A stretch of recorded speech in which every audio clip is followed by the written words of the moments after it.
بسم الله الرحمن الرحيم وبه نستعين ونصلي ونسلم على محمد نبينا الكريم محمد رسول الله صلى الله عليه وسلم وكل من ليه نبي يصلي عليه. مجد سيدك يا اسطى، انا بحبكم كلكم. النهارده جايب لكم مقارنه. ازيكم الاول؟ عاملين ايه؟ وحشتوني كتير. هنتكلم بقى عن الهجوم اللي حصل علينا من المحلات، وهنتكلم عن مقارنه النهارده اوبو فايند اكس 9 برو. وعندي هنا سؤال ليك. انت عاوز تدفع 60,000 جنيه؟ انا توقعت السعر صح والحمد لله، ده اجتهاد، وقلت هينزل مصر وكل حاجه قلتها. 2025 كانت سنه العوض من الله، ان انا كل حاجه قلتها فعلا اتحققت. حتى في الاداء نزلت مقارنه ان الاداء بتاع الدايمنستي يقلل تردداته بعد اول ربع ساعه، فالناس دخلت هجمت وعملت حاجه مش عارف ايه وبتاع. كنت عامل مقارنه بين دايمنستي 8450 وسناب دراجون اللي هو الاي جين 3. دايمنستي النهارده 9500 نازل لك بكام؟ نازل لك ب 60,000 جنيه. ومشكورا قناه كبيره عندها 2 3 مليون عملت لها ريلز النهارده، بشكرها لما بلاقي حد بس هو مش فاهم، فانا افهمك. مش عيب لما انا افهمك وانت تفهمني. انت بتقول الجهاز ما فيهوش تبريد، لا الجهاز فيه تبريد، مستحيل يبقى فلاج شيب ينزل من غير تبريد. بس الدايمنستي ده طبيعته، طبيعه التصنيع بتاعته. انت ماسك موبايل مش عارف يعني ايه موبايل بيقلل تردداته بعد نص ساعه، بعد ربع ساعه للنص هيظهر لك على الشاشه. عملت ريلز اشرح فيه واقول للناس ان انا فعلا صح عن الكلام ده. اللي دايمنستي ده طبيعته. فاحنا النهارده جايين نسالك كام سؤال ونعمل لك مقارنه جامده جدا جدا جدا لفايند اكس 9 برو. هل ممكن عندك، اسال نفسك سؤال، ممكن تدفع فلاج شيب، ممكن تدفع 60,000 جنيه في مصر اللي هم 1300 دولار بتسعير اوفر، ان انت تاخد امكانيات بشاشه قليله بمعالج كويس بامكانيات كويسه؟ انا النهارده جايب لك، لو انت مهتم تتفرج على فايند اكس 9 برو ركز. المفروض ان انت بتدفع 60,000 جنيه في موبايل زي ده، فوعد ان انت بتاخد فلاج شيب حقيقي بدون تنازلات. صح ولا غلط؟ الموبايل ده فيه تنازلات كتير جدا. السؤال الحقيقي هنا ليك كمستخدم، ممكن تشتريه بالسعر ده؟ بتسال محمد مصطفى هيجاوبك. وهل سعره هيرخص ولا لا؟ سعره هيرخص جدا. فركز معايا في الفيديو ده، هفصص لك الموبايل حته حته واقول لك الموبايل اللي انت بتشتريه ايه زي ما بنعمل. لايكك وفولو، صلي على النبي، هات القهوه الشاي بتاعك، تعالى معايا. اول نقطه هنتكلم عنها هي التسعير. الدولار النهارده ب 47 جنيه، تمام؟ وفي يعني اضرب 47 في 1300 دولار، يعني واقف لك هيديك 60,000 جنيه. تسعير مبالغ فيه جدا. انا شايف انه تسعير مبالغ فيه، لانك هتاخد تنازلات في الشاشه وفي الامكانيات وفي البطاريه وفي المعالج وفي كل حاجه. عملت اختبار، ان انا قلت حبيت ان انا اختبرهم، فعملت توقعت تسعير الجهاز فنزلت تسعير الجهاز صح. فكنت عاوز اعرف مدى سوق اليوتيوبر الكبير بتوصل لحد فين. قلت يا جماعه الموبايل نزل مصر، هجمت على المحلات بيتباع ب 50,000 جنيه و20,000 جنيه. المحلات هجمت علينا قال لك ايه ده الموبايل هينزل مصر مش هينزل مصر ومش عارف ايه. لا الموبايل نزل مصر ونزل ب 60,000. يعني انا كنت حاطط النقطه دي عشان اكشف حقيقه، اوقعهم في شر اعمالهم. زي ما بعمل، زي ما انا لما بعمل بفلتر كل شويه بنزل بوست بكلمات مختلفه، فبخش يعدلوا لي فبيهجموا عليها فبيشتموني، فبشيلهم كلهم في سله الزباله وارمي لهم بلوك. فبالنسبه لي انا كنت عايز اعرف مدى رضاك عن اليوتيوبر الكبير اللي هو يروح يقول لك هات موبايل ب 60,000 جنيه ما فيهوش فلاج شيب كيلر. ليه مش فلاج شيب كيلر؟ ناخد الامكانيات ومرشح لك حاجات بنفس سعره. واوبو عملت حركه وحشه، كانت منزله دايمنستي 9500 ده في رينو 15 برو، كان هينزل ب 35,000 جنيه. صح ولا غلط؟ في اخر لحظه نزلوه ب 8,450 عشان يعرفوا يبيعوا لك ده ب 60,000 جنيه. ورهان في خلال اقل من شهرين هينزل سعره ل 45,000 جنيه. هبقى افكرك عشان ما فيش حد، او نادرا اللي هم 10 15 20,000 واحد اللي هيروحوا يشتروه، اللي هم اصلا ايه مش فارق معاهم ان هم يشتروا فلاج شيب بيحبوا اوبو فيجيبوا فلاج شيب ب 60,000 جنيه.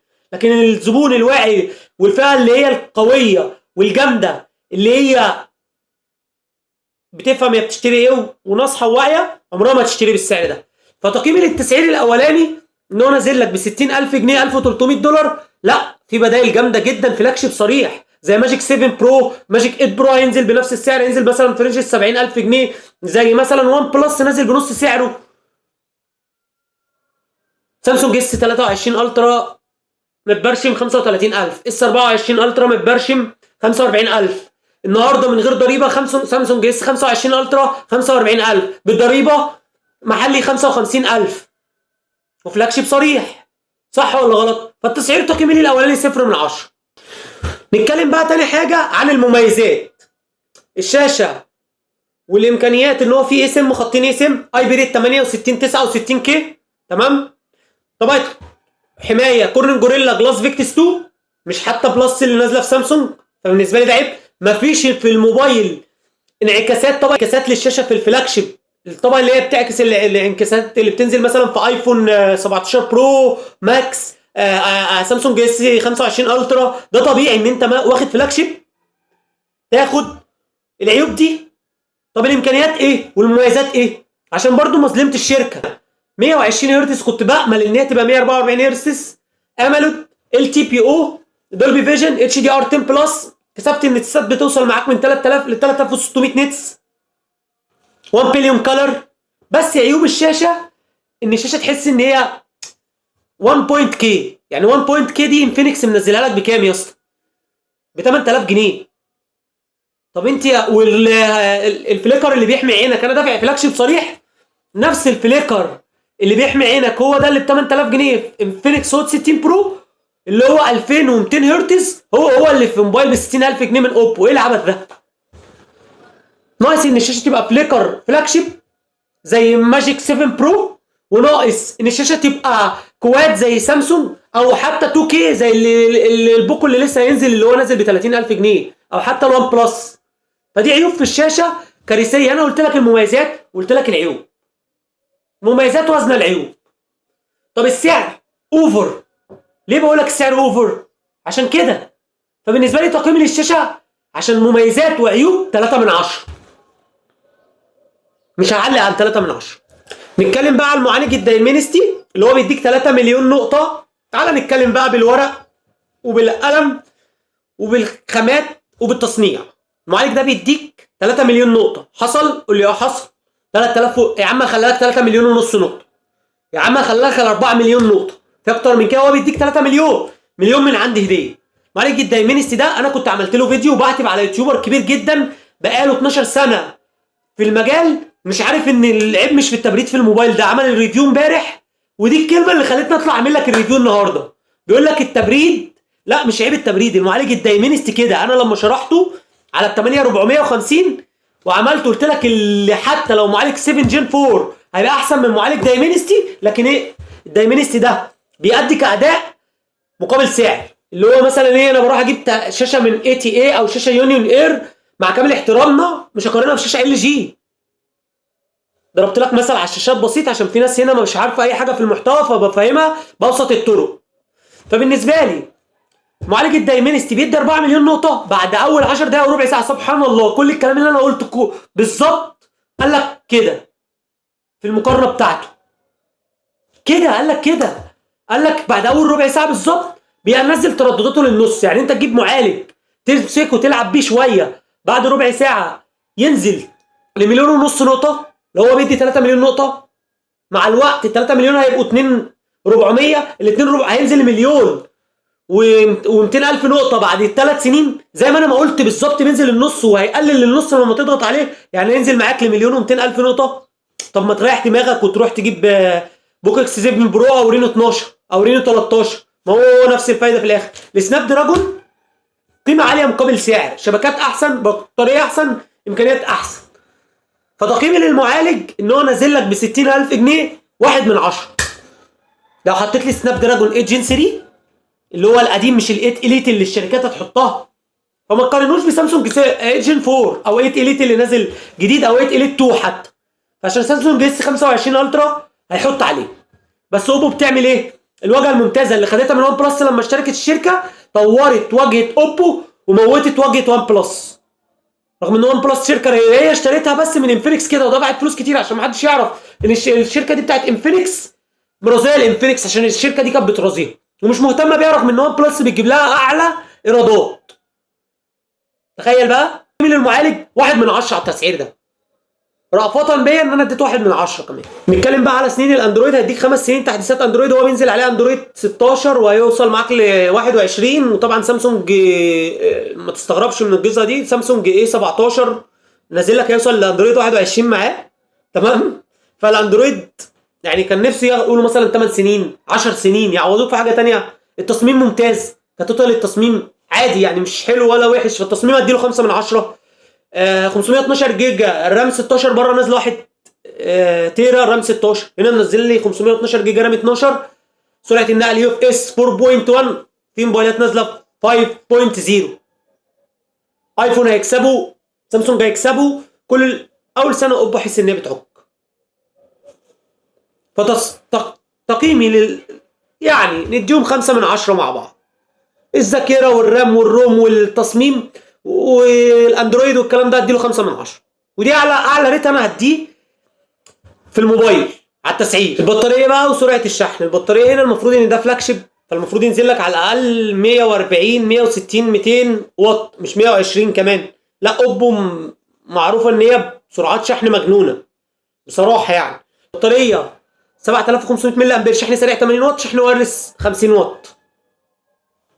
يعني هديها برضو 5 من 10 زي اللي فات على سوفت وير اوبو مع البطاريه. شوف انا سالك معاك ازاي، 5 من 10 على البطاريه وعلى السوفت وير بالنسبه للسعر ده. طب نزل الموبايل ل 35000 وهو اصلا هينزل ل 45000 في خلال شهرين، 47000 جنيه، عشان مفيش حد هيشتريه بالهبل ده. تخيل بقى مستشعر اساسي ب 200 ميجا بكسل اللي هو ال واي تي 828. انا الوحيد في مصر اللي كنت بقول اسم المستشعر ايه من سوني. بالنسبه لي المستشعر ده ممتاز جدا، وده اللي مخليه متفوق على، يعني هو ده اللي مخليه بصراحه متفوق على الايفون في التصوير بس وعلى السامسونج في التصوير بس. ما تقوليش بقى بورتريه هيكسب، ما تقوليش، هو متفوق عليه في تفاصيل الصوره. فتحه العدسه 1.5 من 10 اصغر من بتاعه ايفون، اصغر من بتاعه سامسونج، فطبيعي ان هو يكسب. لكن كتوتال صوره في الاخر ايفون هتكسبه، والفيفو لما ينزل هيكسبه، والسامسونج لما تنزل اس 26 الترا هتكسبه. هينافس ماجيك 6 برو، مش هيعدي ماسك 7 برو. عشان ليه؟ معالجه سناب دراجون بتبقى في حته ثانيه. فاللي عمل المقارنه وقال لك الكاميرات، اتكلم على العيوب بقى بتاعت الكاميرا الثانيه 50 ميجا بكسل الترا وايد، والكاميرا اوبتيكال زوم 50 ميجا بكسل، وكاميرا قدامانيه مستشعر اللي في رينو كام يا اسطى؟ رينو 14، مستشعر الجي 1 بتاع سامسونج ده، الجي كي جي 1 اسمه طويل قوي جدا اختصرته لك، اخره 5. مستشعر بتاع رينو 14 الامامي سيء جدا واسوأ ما يكون. منزل لك في الفلاج شيب ب 60000 جنيه، كاميرا قدامانيه تلاقيها سيئه. اتكلم بقى على الصوت، صوت ستيريو بس اضعف المنافسين. هو في الصوت الستيريو ده، عارف يعني ايه؟ لما انت تشتري حاجه يعني مثلا تقارنها بسامسونج اس 25 اف اي اللي هو ب 35000 جنيه، احسن منه كمان سامسونج اس 25 اف اي. وبالنسبه لي شبكات واي فاي بلوتوث ان اف سي الكلام ده كله، يعني اديله 5 من 10 برضه على التسعير، مش على انهم وحشين او حلوين، لا على التسعير.